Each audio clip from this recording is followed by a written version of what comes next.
So now today we will start with a new topic, and that is the sewage treatment. So how microbes are involved in the treatment of the sewage. We all know that a large quantity of sewage water is generated every day in cities as well as in the towns. The major component of this waste is basically human excreta. So all that washroom or bathroom organic compounds which we release, they all through the drainage pipes, they finally reach into the river or the other water bodies. That's why steps have been taken up by the governments so that this sewage first is treated, and that's why the topic is the sewage treatment plant, how this plant functions and what is the structure of this plant, and the processing as well as the role of the various microbes involved in this process. So the major component of this waste is basically human excreta, and this sewage contains large amount of organic matter. We all know that the sewage is basically organic matter, plus there are chances to have pathogenic microorganisms also into this. So this huge quantity of sewage or the urban waste water is never discharged nowadays into the water bodies like rivers or otherwise streams. It is first treated and made less polluting by passing it through the sewage treatment plants. So in this treatment, wastewater is treated with the help of the heterotrophic microorganisms which are found naturally in the sewage. So sewage carries microorganisms.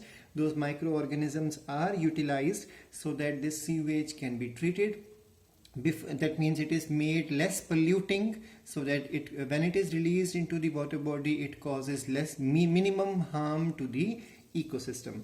So this sewage is supposed to be treated by the following steps. So there are two steps of the treatment. First is called as the primary treatment, and the second one is called as the secondary treatment.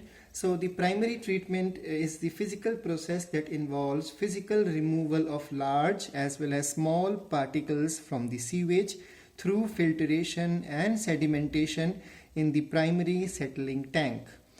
Initially there is floating debris. Debris means the waste material. So initially there will be floating debris which is removed with the help of sequential filtration. So there will be filters used of various there is filter used of various gradations of filter size. So initially there will be a bigger one, then smaller, it continues like this, so that as much as possible bigger as well as smaller floating debris or waste material like plastic, it can be plastic or polythene, such type of things, or leaves.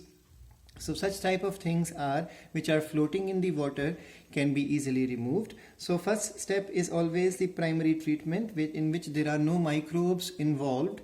It is only the physical removal of as much as possible waste or raw material which is floating, which might not be able to undergo decomposition or breakdown. So such type of things are removed with the help of sequential filtration, and then soil and some pebbles, gravels, they all are removed by sedimentation. So primary treatment is physical treatment, and this treatment has two main steps. First step is sequential filtration, and second step is the sedimentation. By sequential filtration, we filter out all the floating material, whatever is debris in there, and then after this filtration is over, the next step is that allow this water to stand for a long time. As it stands, the heavy particles, for example pebbles, sand, slits, gravel, all these things will slowly settle down, and this is called as sedimentation. So there are two steps in it.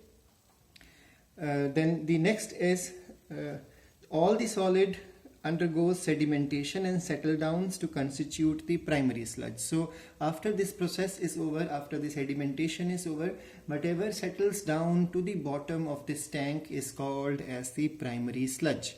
So whatever settles down is primary sludge, and then whatever is left up is called as a supernatant, or the floating portion on top is called as the effluent. So the primary sludge is subjected to compositing or subjected to various treatments, it can be easily used to produce even the biogas also. Otherwise it will go for land filling. That means the earth is dug, and then in that depression all this waste material is thrown. So it can go either for compositing, or can go for landfilling, or otherwise it goes for incineration to produce biogas. So there are various methods of handling the primary sludge, but the main concern here is the effluent. This effluent from the primary settling tank is taken now for the secondary treatment. So let's quickly once again repeat. The primary treatment is the first treatment, which is physical treatment, and in this treatment initially the floating debris is removed by sequential filtration, and once filtration is over, the water is made to stand there in that primary